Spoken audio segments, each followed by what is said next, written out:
Olá, meu nome é Cristina, eu vou acompanhar com vocês o direito administrativo. Vamos iniciar hoje, primeiramente, com o conceito do direito administrativo. No entanto, para que a gente chegue ao conceito do direito administrativo, nós temos que partir do conceito e da classificação do próprio direito.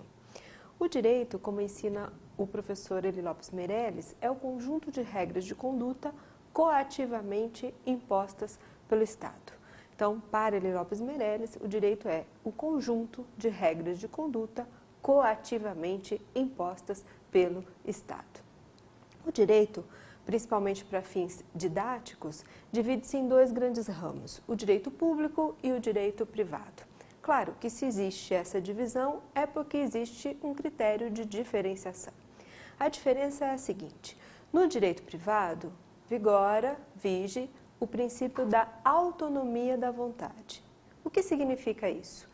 Significa que as partes podem eleger livremente as finalidades que pretendem atingir e os meios pelos quais atingirão tais fins, desde que nem fins nem meios sejam proibidos pelo direito. Então, no direito privado, vigora esse princípio da autonomia da vontade, onde as partes elegem livremente os fins que pretendem atingir, os meios pelos quais atingirão tais fins, desde que nem fins nem meios sejam proibidos pelo direito. No direito público não vigora o princípio da autonomia da vontade. O que vige é a ideia de função, é a ideia de dever de atendimento ao interesse público. E esse dever é um dever irrenunciável e inexcusável por parte da autoridade pública. Portanto, ela deve exercer a sua função para dar atendimento ao fim de interesse público. Essa é uma diferença muito importante sobre o direito privado e o direito público, para que a gente já coloque o direito administrativo dentro do direito público. Então, a gente pode dizer que o direito administrativo é o ramo do direito público. Ou seja, já sabemos algo de suma importância sobre o direito administrativo, que significa que é ele o ramo, um dos ramos do direito público. Muito bem, agora o que o direito administrativo faz? De que ele cuida? Ele é um ramo do direito público que cuida da função administrativa ou função executiva e também das pessoas, dos órgãos e dos agentes públicos incumbidos de exercer essa função. Então, repetindo, o direito administrativo é o ramo do direito público que cuida da função administrativa, também chamada de função executiva, ou seja, são expressões sinônimas, e também dos órgãos, pessoas e agentes públicos incumbidos de desempenhá-la. A nossa meta, então, é estudar essa função administrativa, é estudar as pessoas da administração pública, os órgãos públicos e os agentes públicos, algo que a gente vai fazer no decorrer do curso. Falaremos agora da administração pública. Essa expressão, administração pública, ela pode ser tomada em dois sentidos. No sentido funcional, objetivo ou material, e também no sentido subjetivo, orgânico ou formal. No sentido funcional, objetivo, material, a administração pública equivale à função administrativa, função executiva. E no sentido subjetivo, orgânico, formal, a administração pública equivale às pessoas, aos órgãos e aos agentes públicos. Para gravar, o próprio senso da expressão administração pública já dá dando a indicação do que se trata. Administração pública no sentido objetivo, material, funcional, equivale à função administrativa ou executiva. A administração pública no sentido subjetivo, orgânico, formal, equivale às pessoas, aos órgãos, aos agentes públicos. Até porque a palavra subjetiva me remete mesmo, ou nos remete mesmo, aos sujeitos. Bom, A função administrativa ou executiva, então, ela é o mesmo que a administração pública no sentido funcional, no sentido material, no sentido objetivo. Pode ser também que a gente use a expressão administração pública, querendo significar pessoas, órgãos e agentes que são os incumbidos de desempenhar a função administrativa. Então, para saber em que sentido a expressão administração pública está sendo utilizada, é só através do contexto, daquilo que se lê, daquilo que se ouve. Há autores que dizem o seguinte: quando formos falar administração pública no sentido de função, as letras iniciais da expressão A e P devem ser escritas de maneira minúscula. Já se formos nos referir à administração pública no sentido subjetivo, então deve ser a expressão iniciada, cada palavra, administração pública, com letras maiúsculas. Bom, para gravar também, basta lembrar que a gente escreve nome de pessoa em maiúsculo. Então existe essa diferenciação, não são todos os autores assim que a adotam, mas boa parte da doutrina considera essa diferença. Se escreve com letra maiúscula, está no sentido subjetivo.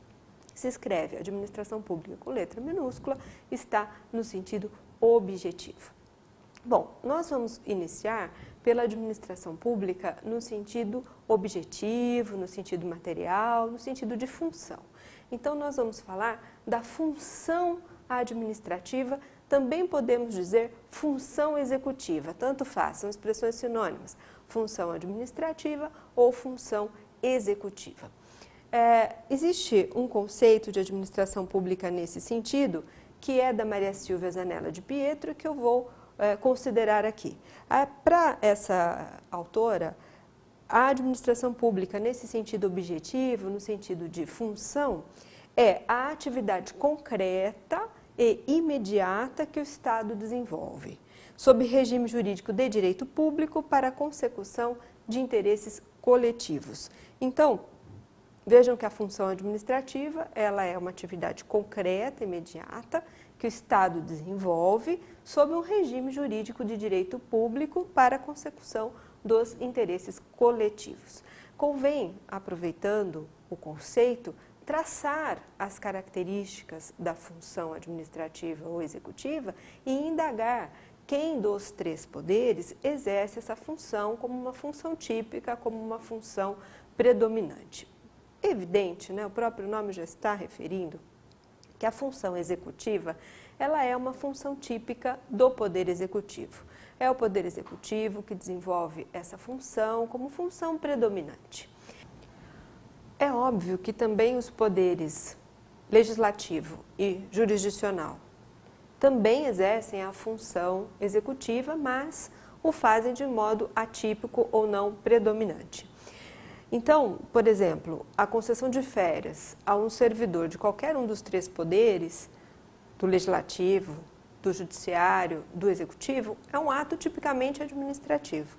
Então, também os poderes legislativo e judiciário exercem a função executiva, mas o fazem de forma atípica. Quando eles exercem a função executiva ou administrativa? Quando eles dispõem sobre os seus serviços, quando eles dispõem sobre a vida de seus servidores e também quando eles dispõem sobre os seus bens. Então, nesses casos, o judiciário e o legislativo estão exercendo a função executiva, a função administrativa, claro, de modo atípico. Mas, de toda sorte, então, concluímos que cabe ao Poder Executivo o exercício da função administrativa ou executiva como função típica.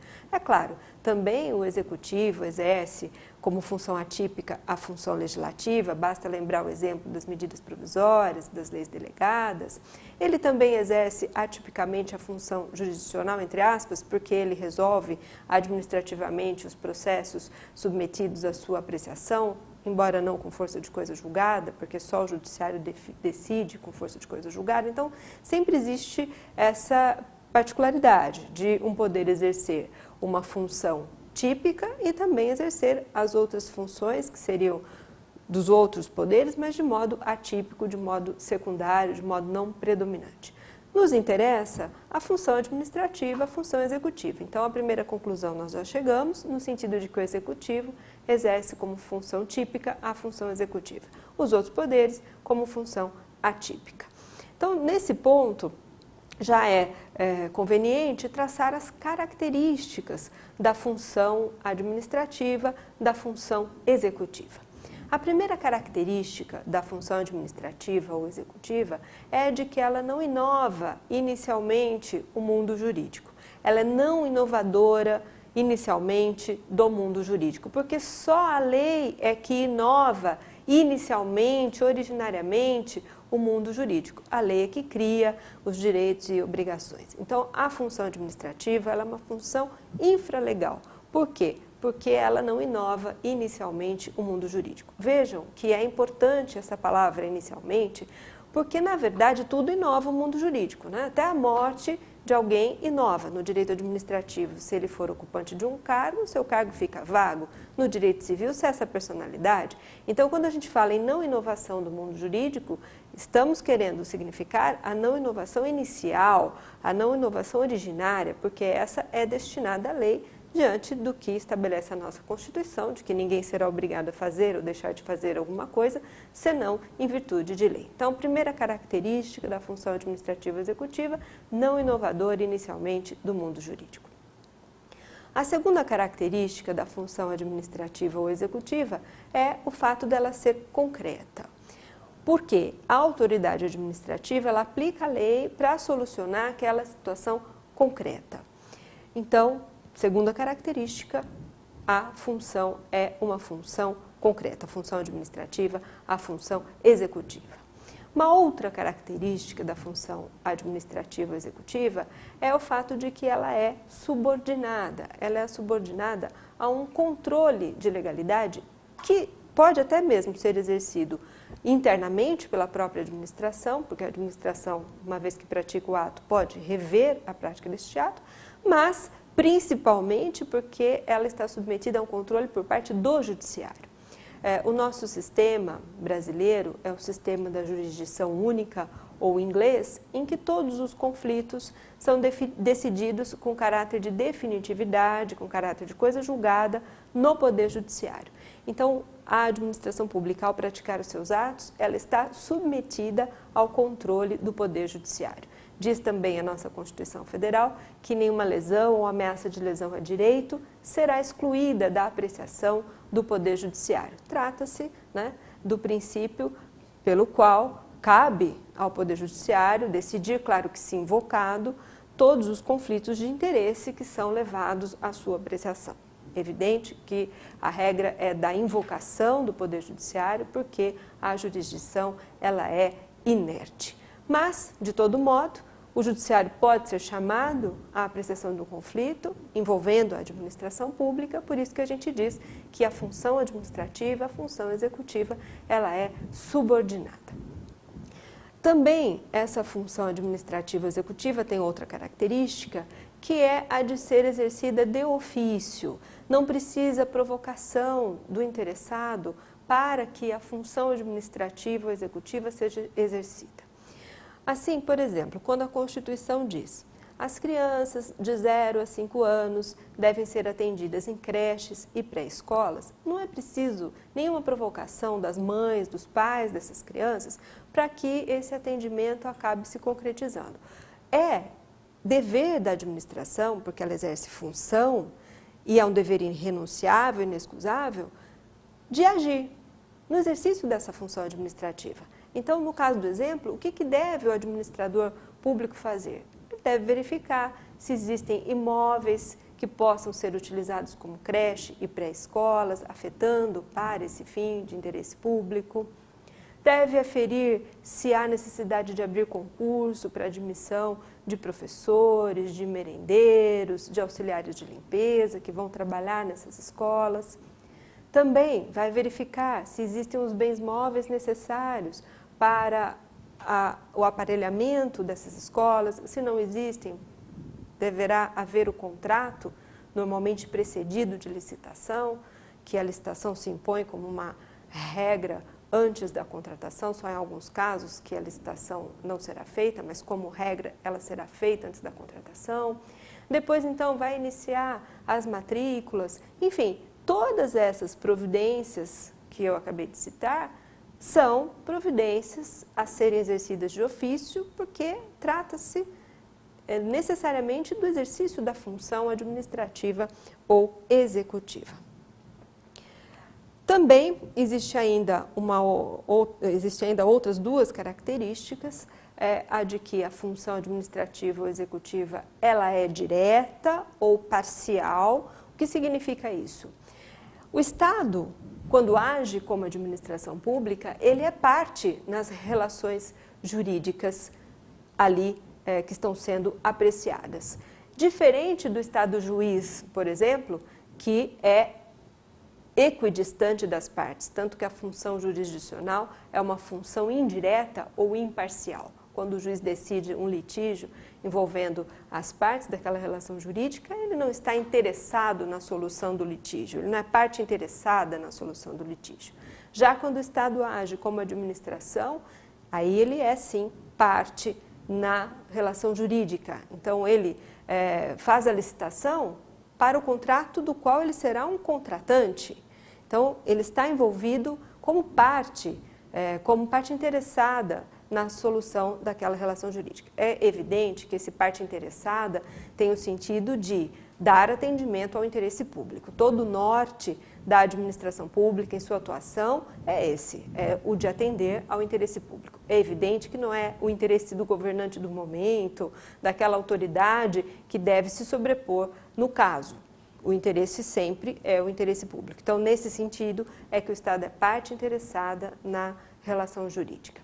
Existe ainda uma outra característica, e essa até a gente mencionou quando colocou o conceito da professora Maria Silvia, de que a função administrativa executiva está submetida a um regime jurídico de direito público.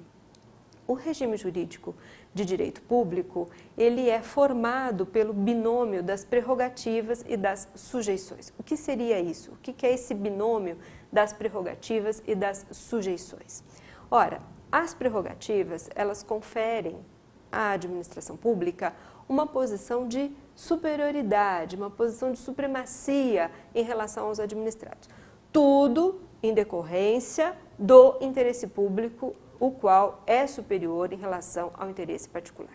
Então, é por isso que a administração pública pode, por exemplo, desapropriar um imóvel, caso exista uma razão de necessidade a ser atendida com aquele imóvel. Por exemplo, vai construir uma creche em determinado bairro porque o bairro está carente de creches. Então, ela pode invadir a esfera jurídica do proprietário do imóvel e desapropriar o imóvel. Vejam que essa prerrogativa da administração pública não é uma prerrogativa que existe no direito privado entre os particulares. Se eu quiser comprar a casa do meu vizinho e ele quiser me vender, muito que bem, eu não posso jamais desapropriar a casa dele, dizendo que eu tenho necessidade de comprar a casa dele. Por quê? Porque no direito privado as partes estão em pé de igualdade.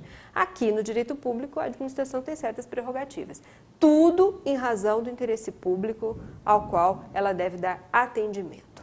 Por outro lado, imaginem se a administração pública só tivesse prerrogativa e não tivesse sujeição alguma.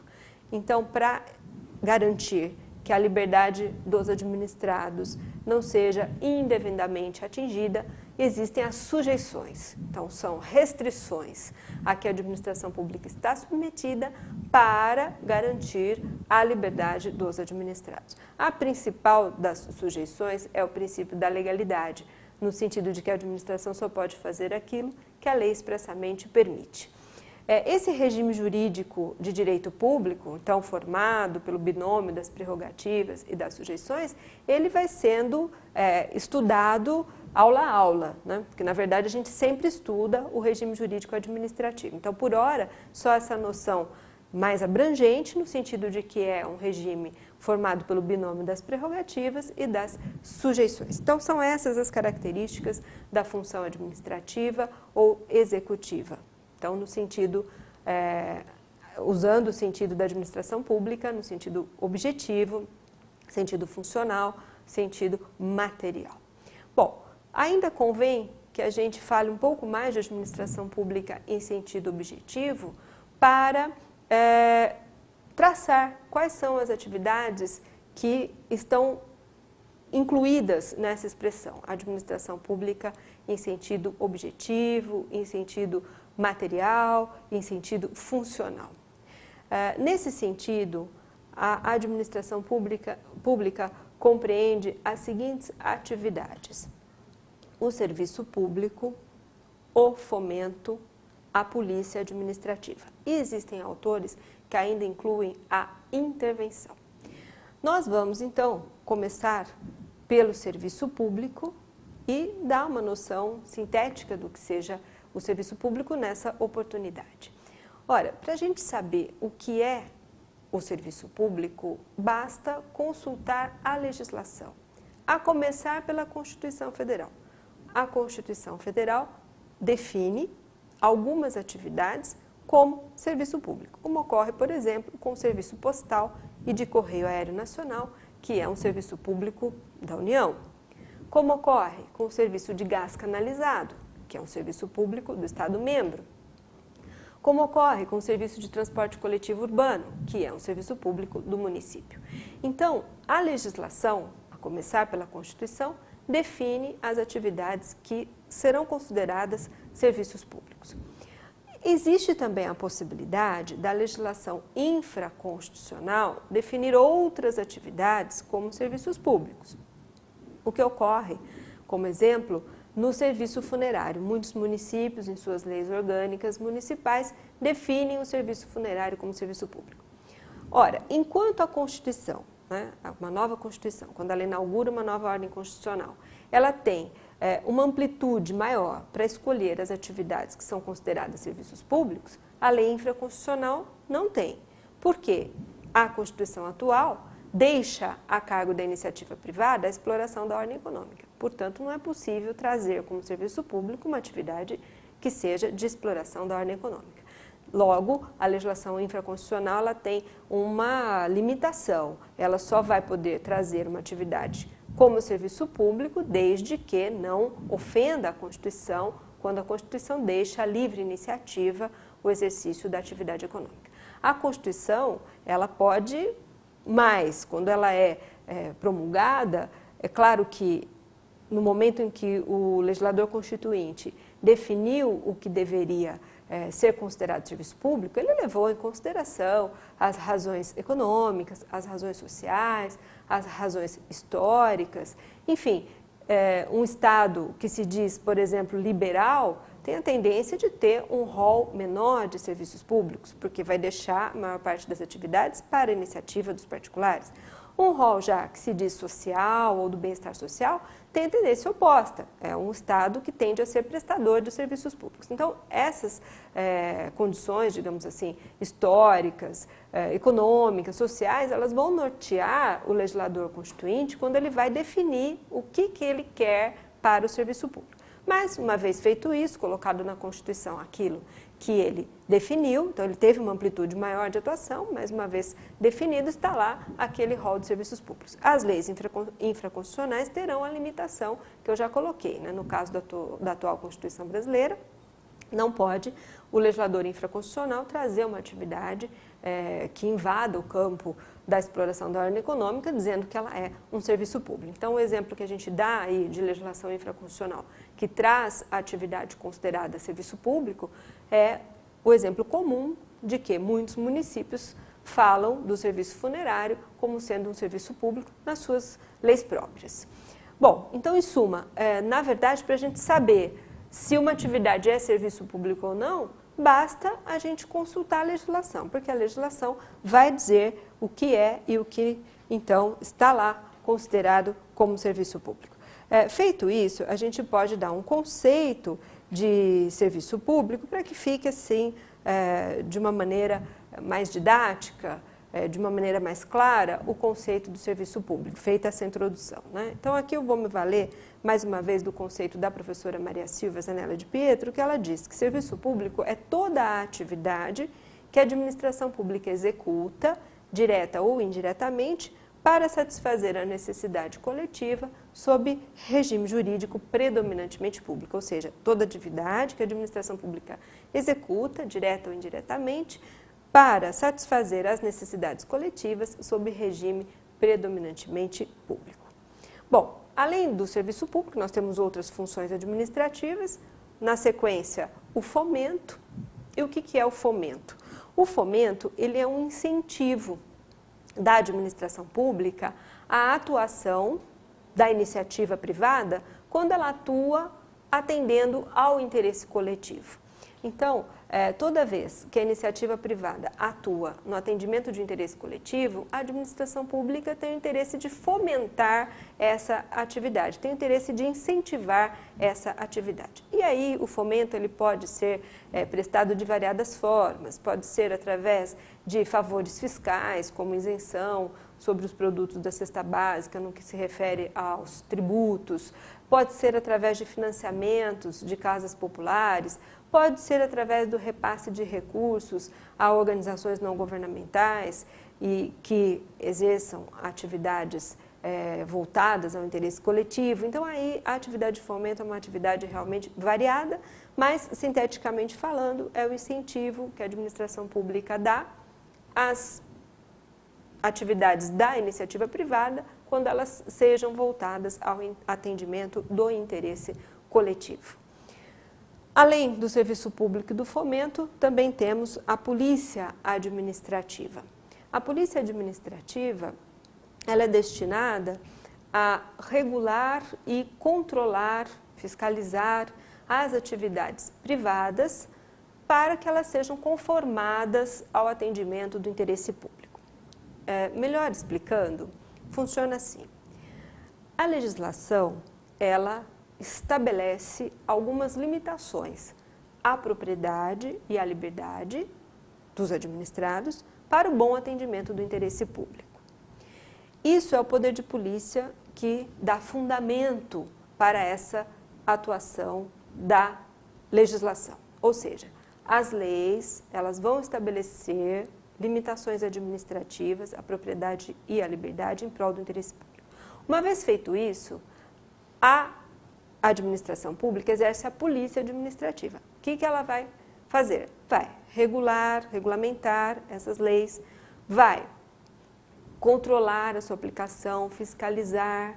Então, toda atuação da administração pública, seja expedindo atos normativos destinados a que essas leis sejam aplicadas, seja fiscalizando, controlando a aplicação das leis e dos atos normativos, é o que nós chamamos de polícia administrativa. A gente estuda, claro, esse assunto melhor dentro do tema poder de polícia. Eu vou dar um exemplo para que fique mais aclarado. Suponha que você tenha um imóvel na sua cidade e pretenda construir. Evidente que você pode construir, mas será que você pode construir de qualquer modo? Não, você tem que seguir as leis próprias que existem aí no seu município a respeito da construção. Então, existem áreas em que você não pode construir casa comercial, só residência. Há áreas em que o recuo da construção é maior, limitações de altura, enfim, todas essas regras para que você exerça a sua propriedade são regras estabelecidas pelo poder de polícia. Então, a lei estabelece as limitações administrativas à propriedade e à liberdade e depois a administração pública vai regulamentar essas leis e controlar essa aplicação. Então, você vai solicitar, por exemplo, um alvará de licença para construir. Você vai ter que demonstrar para a administração que você é proprietário, que você tem os tributos em dia, que você tem uma planta subscrita por engenheiro, que está de acordo com a lei municipal. E aí, então, você pede esse alvará de licença para construir. A administração analisa isso, verificando que realmente você preencheu os requisitos, defere esse alvará de licença para construir. Depois, iniciada a construção, ela vai também fiscalizar, porque pode ser que, apesar de tudo estar correto, no momento da execução, não se faça aquilo que se deveria fazer. Por exemplo, o recuo deveria ser de 3 metros e o proprietário dá um recuo de 2. Então, ela vai lá e fiscaliza, se verifica que a construção está em desacordo, vai te autuar para regularizar, pode eventualmente multar, embargar essa obra. Então, todas essas providências de polícia administrativa.